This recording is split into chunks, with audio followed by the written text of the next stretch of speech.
Madame, Monsieur, bonsoir. Merci de nous rejoindre à la une de l'actualité. Sur instruction du président de la République, Abdelmejid Tebboune, la copie originale de la mouture du projet de révision de la loi organique relative aux élections est distribuée aux différents partis politiques pour enrichissement.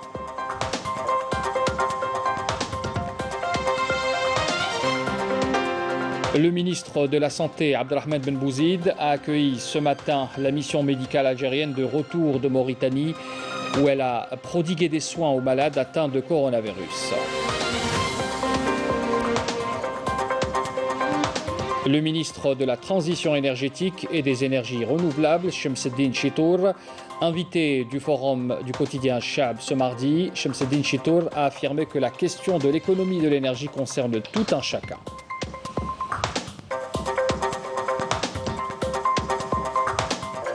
Le grand format de ce 19h est consacré à comment préserver l'environnement. Cela passe également par des gestes simples, des gestes de tous les jours, comme celui de vendre la baguette de pain dans un sac en papier au lieu du sac plastique. Une campagne avait été lancée il y a plus d'une année pour inciter les boulangers à adopter ce geste écolo.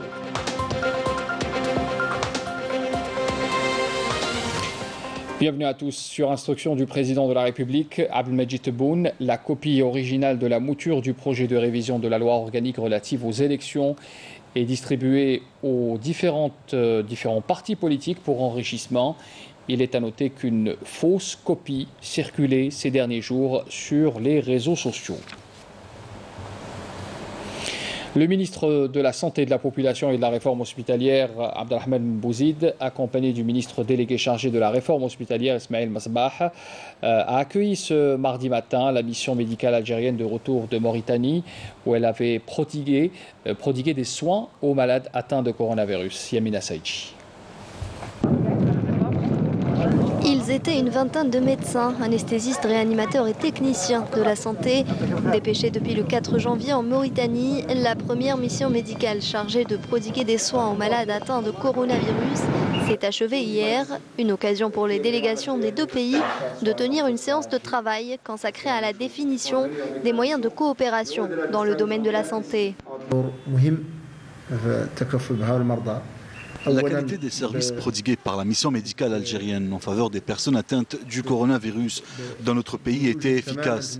Le travail accompli par les membres de cette mission spécialisée à travers 4 hôpitaux avait été effectué en coordination et en collaboration avec leurs confrères mauritaniens et grâce à Dieu, leur mission est accomplie. وكانوا على مستوى 4 مستشفيات في نواكشوط. خلال هذا العمل حبينا نخلوا أثر.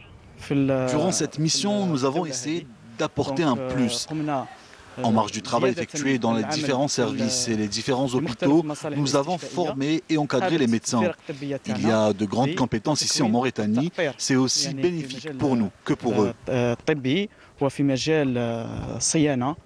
Les experts algériens et leurs confrères mauritaniens ont convenu de l'élaboration d'une feuille de route pour concrétiser la coopération dans le domaine de la santé entre les deux pays. Cette feuille de route portera sur 3 principaux axes, la formation, la pharmacie ainsi que les études en matière de lutte contre les épidémies et les échanges d'expériences. Le deuxième point qu'on avait abordé, l'approvisionnement du marché mauritanien en matière de médicaments va nous permettre d'écouler nos produits, puisque l'Algérie a une grande capacité de production. Cela va également encourager les producteurs de médicaments algériens à exporter leurs produits grâce aux mesures de facilitation qui seront mises en place.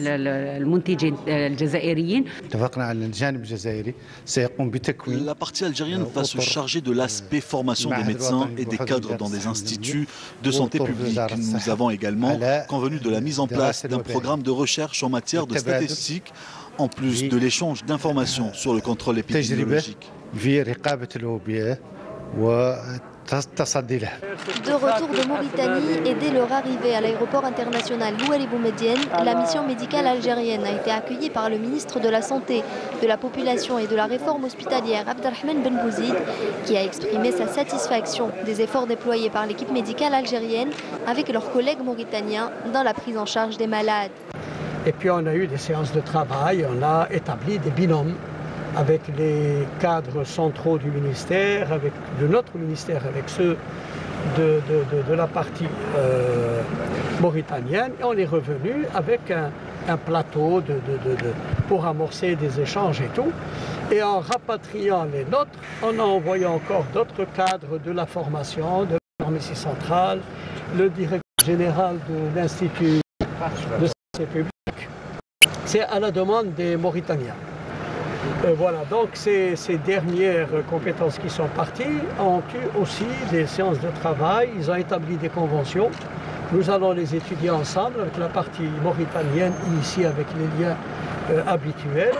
Et le ministre mauritanien s'est déjà invité pour venir. Il nous a dit, n'est-ce pas, que lorsqu'on aura élaboré tout cela, c'est lui qui viendra ici pour signer les contrats. L'initiative de l'Algérie a été favorablement accueillie aussi bien par les autorités mauritaniennes que les malades qui ont été pris en charge par les spécialistes algériens. Une deuxième mission médicale composée de spécialistes de la santé s'est rendue à Nouakchott pour apporter le soutien et l'aide nécessaire à ce pays frère. Le ministre de la Transition énergétique et des énergies renouvelables, Chemseddine Chitour, était aujourd'hui l'invité du forum du quotidien Chab.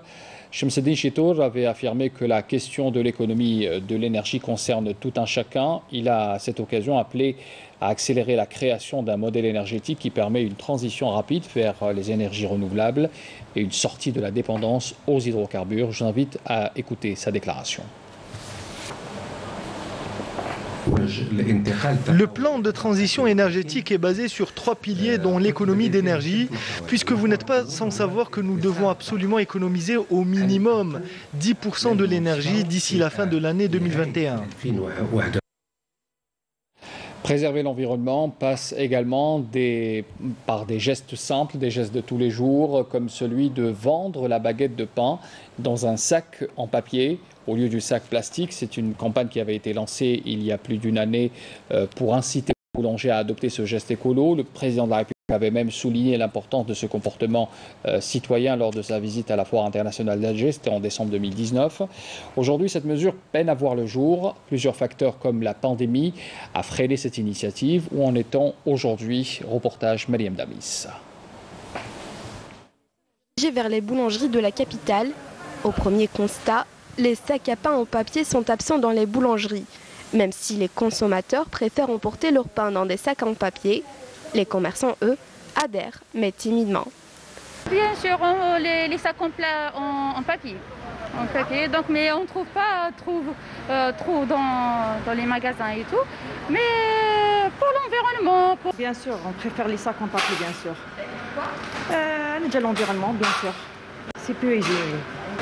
Je préfère de loin les sacs en papier. Pourquoi? Parce que c'est plus hygiénique déjà et en même temps ça préserve l'environnement. Les sacs en papier constituent de ce fait des frais supplémentaires pour les boulangers alors que le prix de la baguette est fixé à 10 dinars. Le sac en papier coûte cher et le boulanger ne peut pas se permettre de l'acheter, notamment parce que les prix des ingrédients ont augmenté comme la levure, l'huile, la farine et même pour la facture d'électricité. Le boulanger est perdant.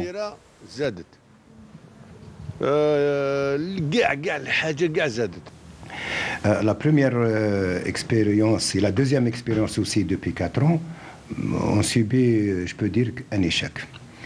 Et cela pourquoi à cause de la cherté du papier, bien sûr, par rapport au sac en plastique. On a récemment eu des contacts avec les services du ministère du Commerce, les services du ministère de l'Environnement aussi, pour essayer de voir, c'est-à-dire un moyen pour financer les sacs en papier. Même si cette campagne n'a pas connu de succès, Farouk Boulanger a décidé d'utiliser les sacs en papier malgré le coût de ces derniers. Acheter des sacs en papier maintenant, ça revient vraiment cher. Bon, on est obligé de le faire du point de vue écologique. Et quand on prend par exemple le petit sac que vous voyez là, il coûte à peu près 2 dinars. Donc si on met une baguette dedans, et puis donc c'est-à-dire qu'on n'a rien pris, peut-être même qu'on a perdu si vous voulez. Et après, bon, on essaie de faire quelques pains spéciaux qui sont un peu plus chers et auxquels on peut donner notre prix et peut-être équilibrer. Alors que le président de la République avait ordonné de passer au sac en papier lors de sa première sortie à la foire de la production nationale en 2019, le nouvel emballage tarde à faire son apparition dans les boulangeries. En attendant, les clients peuvent recourir à d'autres alternatives, à savoir les couffins en osier ou encore les sacs en tissu. 249 cas confirmés de coronavirus, 186 guérisons et 3 décès ont été enregistrés durant les dernières 24 heures en Algérie. C'est ce qu'a annoncé ce mardi le porte-parole du comité scientifique de suivi de l'évolution de la pandémie du coronavirus, le docteur Jamel Fourar. Je vous invite à écouter sa déclaration. Les indicateurs enregistrés au cours des 24 dernières heures sont les suivants: 249 nouveaux cas, 347 nouvelles hospitalisations, 186 patients guéris, 29 patients en soins intensifs et 3 décès. Avec la notification de 249 nouveaux cas, l'incidence au cours des 24 dernières heures reste toujours inférieure à 1 cas pour 100 000 habitants, sachant que 17 wilayas n'ont pas déclaré de cas durant les 24 dernières heures, 26 wilayas ont déclaré entre 1 et 9 cas et seulement 5 wilayas ont déclaré 10 cas et plus. Les décès que nous avons enregistrés au cours des 24 dernières heures, nous avons malheureusement encore enregistré 3 nouveaux décès, rahimahullah.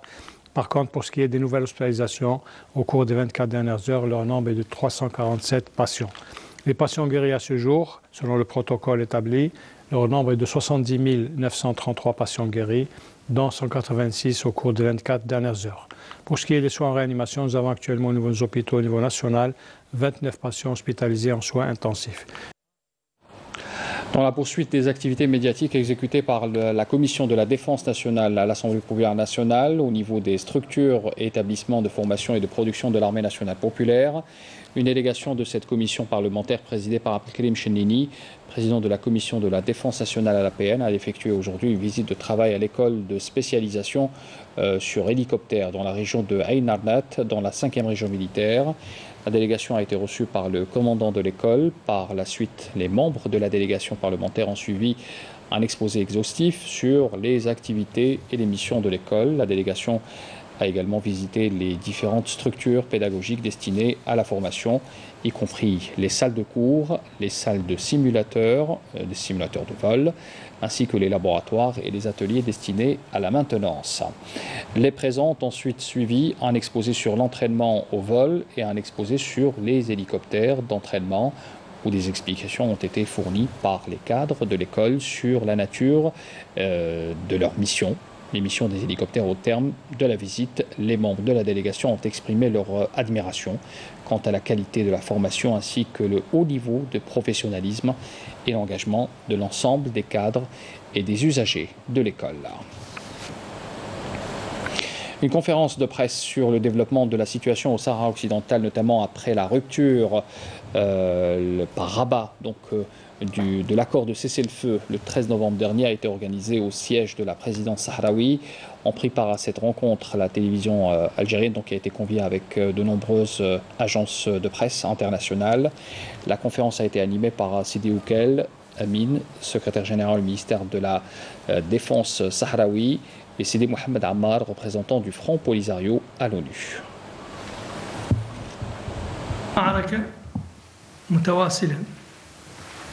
من خلال الأقصاف والهجمات اليومية التي يقوم بها جيش التحرير الشعبي الصحراوي على طول الجبهة المعادية. طبعا كما هو معلوم الجيش الغازي الملكي يتخندق في خط دفاعي متصل طوله 2700 كيلومتر، ولا بغينا نقيسه بالأرقام هذه 67 يوم الماضية، يعني من 13 نوفمبر 2020 إلى غاية 18 يناير 2021، يعني إلى غاية أمس. مدة هاي 67 يوم لم يخلو منها يوم واحد من النشاط القتالي. C'est demain que Joe Biden prendra ses fonctions pour devenir le 46e président des États-Unis d'Amérique. C'est une investiture sur fond de crise, tout azimut, qui coïncidera avec le départ quasi forcé de Donald Trump, lequel ne prendra pas, comme le veut la tradition, ne prendra pas part à la cérémonie. Il faut rappeler que depuis l'attaque du 6 janvier dernier qui a visé le Capitole, Washington est quadrillé par un important dispositif de sécurité. On voit cela dans ce commentaire signé Nakhla Labi. Washington sous haute sécurité depuis l'attaque du 6 janvier dernier. La capitale fédérale quadrillée par pas moins de 25 000 gardes nationaux pour prévenir tout trouble qui pourrait entraver le déroulement de la cérémonie d'investiture du 46e président des États-Unis. L'événement intervient de plus dans un contexte de crise sanitaire qui fera que les Américains suivront, mais à partir de chez eux, la cérémonie d'investiture. Joe Biden, qui prendra ses fonctions demain, prêtera serment à partir des marches du Capitole, entouré de pas moins de 191 500 drapeaux représentant tous les citoyens qui ne pourront pas assister à cet événement qui marquera la fin de l'ère, pour le moins très controversée, de Donald Trump, lequel, dérogeant à la tradition, s'envolera demain à l'aube vers Palm Beach.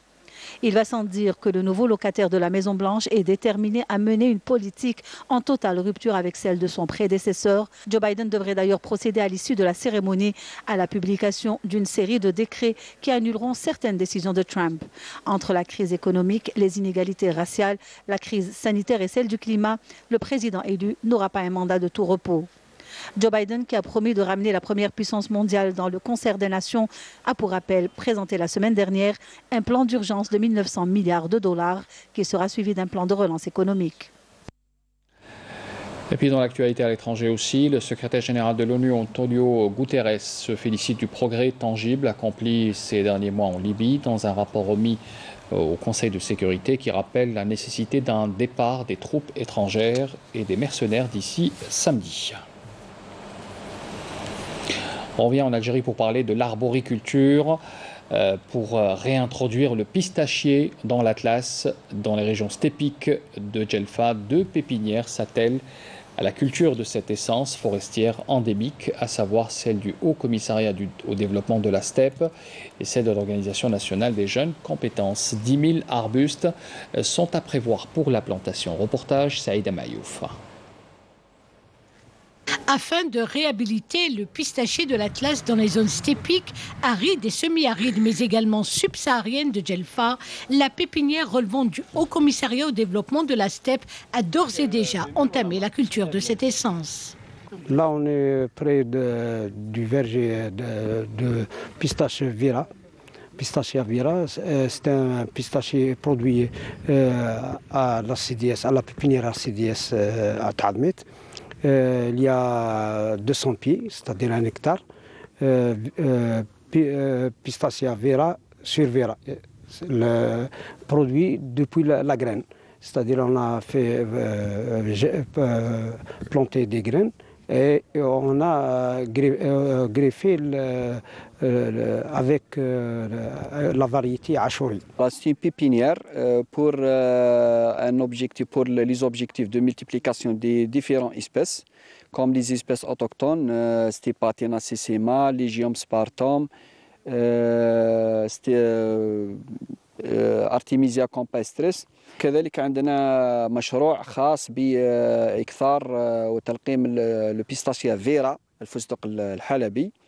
Une autre pépinière au lieu dit Margab el-Hafaf, installée par l'Organisation nationale des jeunes compétences scientifiques et professionnelles, initiatrice du projet, s'attelle à l'élevage des jeunes plantes du pistachier de l'Atlas. À travers la plantation de 10 000 arbustes de cette espèce, contribuant à l'effort de reboisement national suite aux incendies ayant touché plusieurs forêts au pays. Après avoir collecté les graines du pistachier de l'Atlas à partir de leur terre d'origine, à savoir les zones steppiques, nous les avons introduites dans les alvéoles enveloppées dans des sacs en plastique pour les aider à mieux se développer. Cette plante est considérée comme une plante médicinale et contient des huiles essentielles qui traitent plusieurs des maladies. Par exemple, les affections bucco-dentaires, les affections de la gorge, les affections digestives comme les diarrhées, les maladies de la peau comme l'eczéma. Les jeunes pousses prennent ensuite le chemin de la plantation dans le site de Chbika, à 70 km au nord de Djelfa. La réintroduction du Pistacia atlantica, cette espèce endémique des régions steppiques à travers la wilaya de Djelfa, est un projet en partenariat avec le HCDS, l'ONJC et le PNUD afin de trouver une alternative à la problématique de l'impact des changements climatiques. C'est la fin de ce journal. Merci de l'avoir suivi. Je vous souhaite une excellente soirée. À demain.